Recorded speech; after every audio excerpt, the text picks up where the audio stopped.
Good morning, bonjour tout le monde. Jean-Guy Bourguignon on Thursday, March 26, 8:30ish in the morning. I want to take the time today to speak to all of you, further to my address to the nation video that I did the other day, which has prompted many, and I mean many, to approach me, call me, text me, talk to me, and tell me that my message is a message they wish they would say, a message they wish they would communicate, and have thanked me for doing what I did to highlight what us as a nation, us as a people need to understand. I'm glad that our government has put out information on the AIDS package, a financial package that will assist many in our nation. However, I was saddened and frustrated, like many, to see that they tried to push through a part of that package, giving them full carte blanche on open access to taxes, fees, up until the end of December 31st, 2021. Nearly 2 years of having full carte blanche access to our money, to do what they please to do with it. To be liberal with everything that you've earned, to be liberal with the people's money. And I want you to understand this. I'm not speaking to you just to speak to you. I speak to you from knowledge, I speak to you from training, and I speak to you from experience. As an individual, I have 2 lanes of life. I did 27 years in government and simultaneously 30 years in business. My government background, I've worked in corrections, I've worked for the Ministry of Training College University, and I was a Ministry of Labor inspector. In corrections, I went from an officer to a lieutenant to a deputy superintendent of operations. I sat at a table with dignitaries. I've marched on Parliament Hill as an honor guard. I've marched in Cleveland as an honor guard for Canada. I've been through riots. I've managed riot teams. I've been a use of force instructor. I can go on my background with corrections. I understand the fabric of what law enforcement individuals and enforcement agents and security plays a role in our needed society. I also work with trades college universities. I sat at a table at local apprenticeship committees. I sat with the unions and helped build a program, being a check on a system so that we have a sound economy. I was an inspector with the Ministry of Labor. I was the OLRT guy that would do the safety inspections, Parliament Hill, public speaking, interprovincial bridges. I can go on. I have a background in government of 27 years, a very extensive background. And then my business side, my first corporation, I was 24 years old, to where I am today at 54, 30 years later.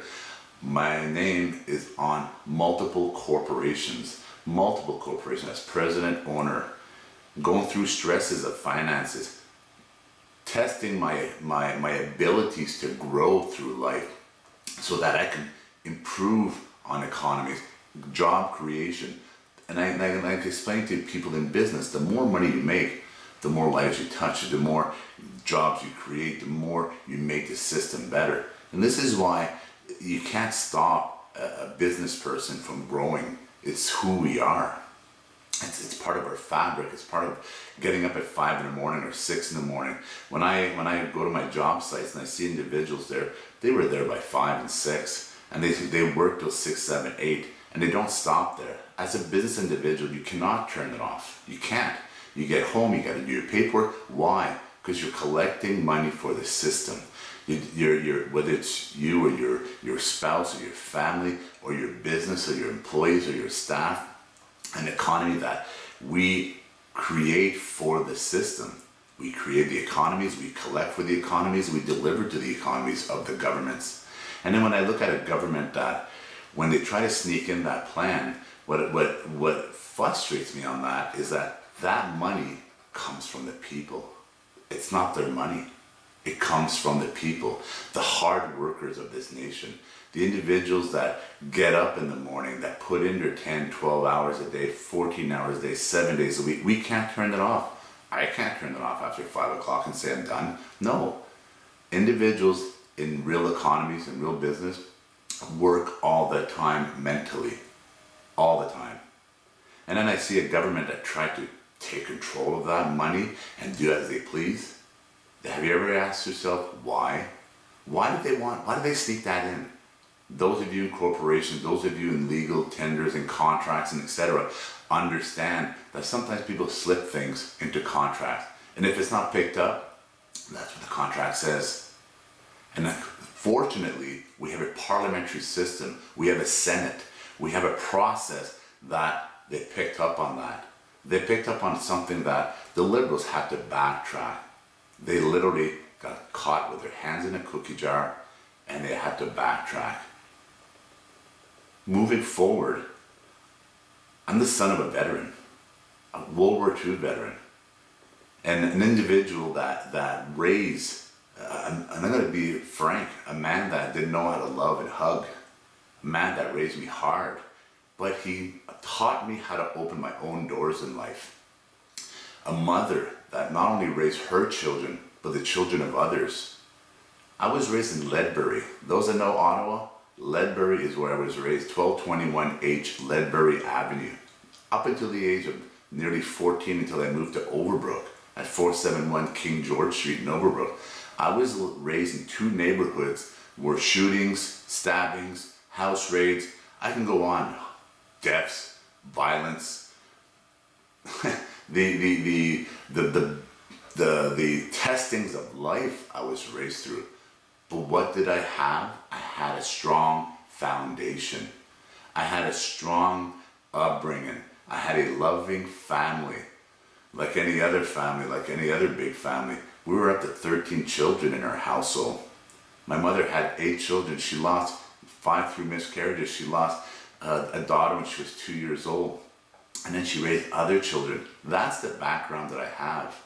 Government of 27 years, business of 30 years, multiple corporations, an upbringing in, basically call it the hood if you want. But that's where my background comes from. And where I am today, I earned it. I earned it through a hard upbringing.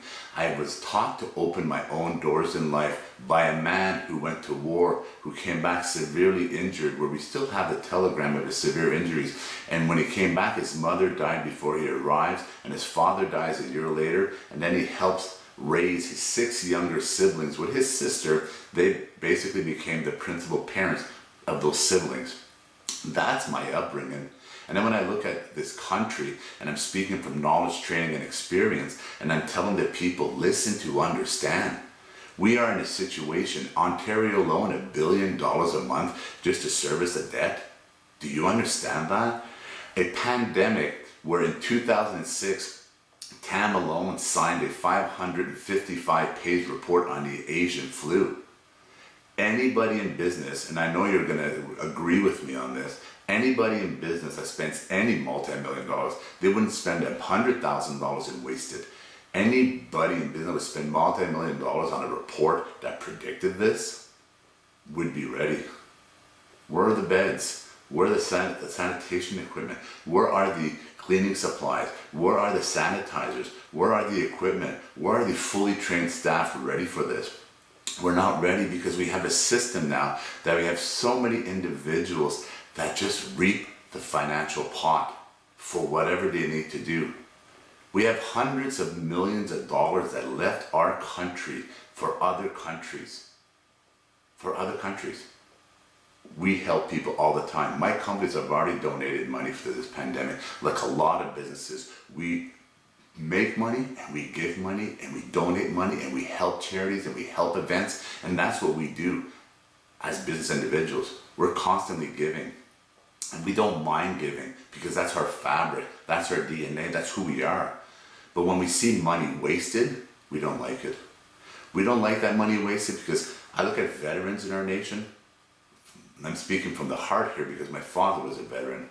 never got anything. The man worked well over 40 plus years in government, and when he retired because he had to get his knees replaced. They denied him unemployment. Think about that, over 40 years. And when my father's passed away now for several years, and when he retired and he went to get his knees replaced because his knees were shot, they denied him unemployment at the time, and he laughed it off.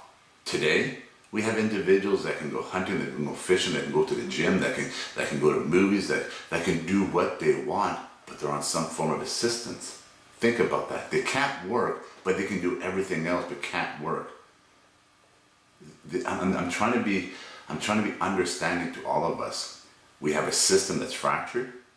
We have a pandemic that we weren't ready for, but yet we spent multi-million dollars to get ready for. Does that make sense to you? So we the people, right now we have the essential service. What is that defining? That essential service is defining the real economies. Construction workers, you don't need to be 6 feet away. We want to have, think about the employers right now trying to maintain their businesses. There's 60, 70, 100, 200,000 employees. Most of them have been laid off now. But they're trying to stay afloat. They're trying to keep those families. We understand families because we pay them. We create economies. They work hard for us. They get up in the morning. They come to work. They produce for the economies of the businesses so that businesses can produce economies to give them good salaries for their families. And you don't think it's heartening for business individuals to lay off individuals? In my lifetime, I have laid off so many individuals, and I'm talking probably hundreds. To this day, I laid off last week a lot of families. And when I did that, every single time that I do that, it is not easy.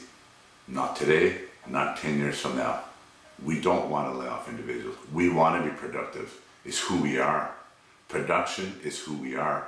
And yet we have individuals in our nation that take our money for granted, that play with our money.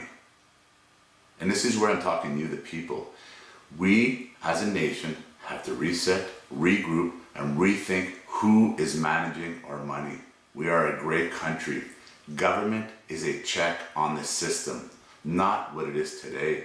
We're so big, government is so big that they now have revenue generation programs where revenue has become their #1 priority because they can't squeeze it out of the industry anymore because it becomes socialism. That's what it becomes. You can't tax and fee a business to bankruptcy.